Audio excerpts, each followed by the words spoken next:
안녕하세요, 진아쌤. 네, 안녕하세요. 예.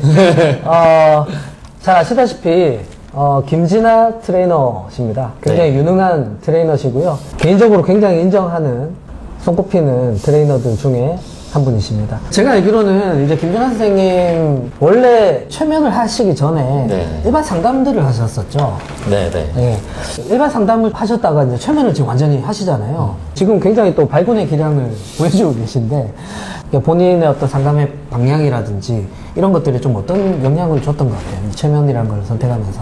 왜냐하면 지금 기존에 상담을 또 공부를 하시는 분들이 또 최면에 대해서 관심을 가지시는 분도 많이 계실 거고요. 먼저 경험하신 경험자로서, 물론 뭐 심리학이나 이런 배경이 없이 최면을 하시는 분도 계시지만, 기존의 어떤 또 심리학이나 심리 상담, 치료, 이런 것들을 하셨던 분이라서, 최면 상담을 해보니까, 이 최면 상담의 장점이 뭐라고 생각하세요? 아주 짧게 말하면.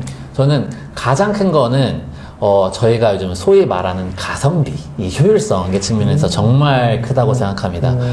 사실은, 마음을 다루고, 뭐, 치료하고 또는 치유하고 성장하는 그런 모든 다양한 기법들이, 제가 생각하기로는 결국은 무의식을 치유하는 거 또는 무의식과 만나는 거를 지향한다고 저는 보거든요. 그래서 그것이 어떤 방법이든, 심지어 그림을 그리는 방법이든, 음악을 통한 방법이든, 춤을 통한 방법이든, 눈 뜨고 하는 대화를 통한 방법이든, 결국은 우리가 표면에 있는 마음만을 이렇게 보는 게 아니라 그 이면에, 그 내면에는 무엇이 있는지 탐색하고 알아보는 과정이라고 생각하는데, 최면은 기법 자체에서 이미 무의식을 접하도록, 더 깊게 들어가도록 그거를 고안하고 그거를 굉장히 중요시하면서 발전된 방법이라서 시작부터 작정하고 우리 무의식에 들어가 보자, 이렇게 해서 그 무의식에 함께 만나서 작업을 하기 때문에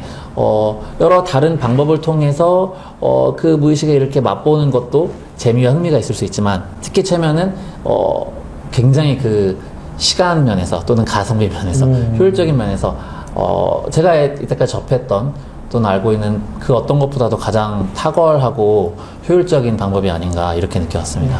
시간 면이라면은 이 상담 회기를 확 줄여준다는 네, 얘기예요? 저는 그렇게 느꼈어요.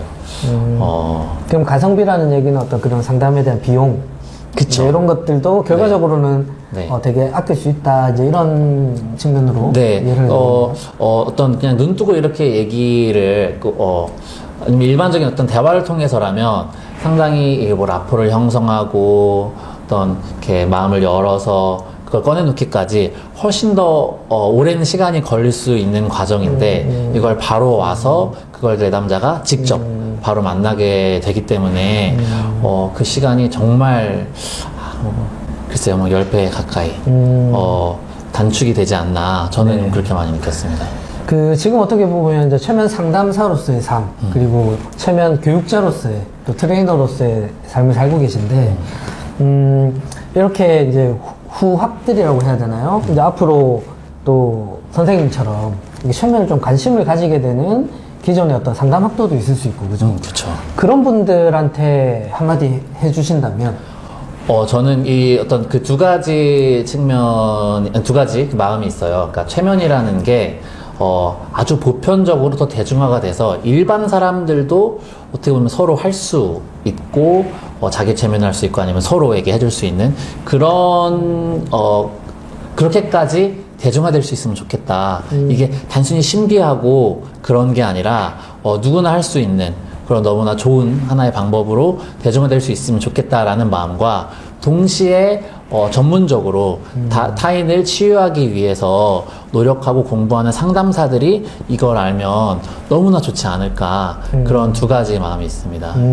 그러면 이거 정리를 하자면 이제 생활 최면적인 어떤 측면. 그렇죠. 이제 그런 강점도 있고, 또 동시에 굉장히 또 이 전문화되고, 어떤 섬세한 터치가 필요한. 그쵸, 그쵸. 이제 그런 작업에서도 굉장히 좋다. 이런 말씀이시네요. 맞습니다. 네. 저는 그런 생각도 있었어요. 최면을 처음 접한 다음에, 아니, 왜 대학원에서 이 과목이 없었지? 왜 이 제도권에서는 어떤 최면 상담학 또는 최면 상담, 최면이라는 걸 가르쳐 주지 않았던 거지? 이걸 배울 수 없었던 거지에 대한 그런 아쉬움이 있었는데요. 그래서 왜냐면 어떤 상담사들도 이걸 배우기 위해서 제도권 밖으로 나와서 따로 아름아름 배워야 하는 상황이었으니까요. 제도권에 있지 않다는 점에 대한 아쉬움이 있었는데요. 사실 그거에 대한 장단점도 있는 것 같아요. 그래서 사실 제도권 밖에서 또 나름대로 최면이라는 게 심리학과 완전히 떨어지진 않지만 또 최면이라는 독서적인 분야가 마음껏 이렇게 발전되어 올 수 있었던 측면이 있고 어떤 학문의 상아탑 안에 이렇게 있어서 학자들만 배우고 뭐 상담사들만 하고 그런 게 아니라 정말 생활의 하나로서 또 이렇게 대중화되고 보편화되고 사람들에게 이렇게 알려질 수 있는 측면도 있기 때문에 그런 장단점이 있지 않나 생각도 있습니다. 자, 오늘 네. 그 김진아 선생님과 최면 상담사로서의 또는 최면 교육자로서의 삶에 대해서 제가 개인적인 질문들을 드렸었습니다. 저는 최면이 이제 너무 좋고 재밌어서 사실 어떤 개인적인 이런 경험이나 최면에 대한 열정이나 최면에 대한 장점에 대해서는 하고 싶은 말이 너무 많은데요. 또 너무 길어지면 재미가 없으니까 또 차차 앞으로 얘기하기로 하겠습니다. 네. 네. 다음 시간에 뵙겠습니다. 또 만나요. 감사합니다. 또 만나요.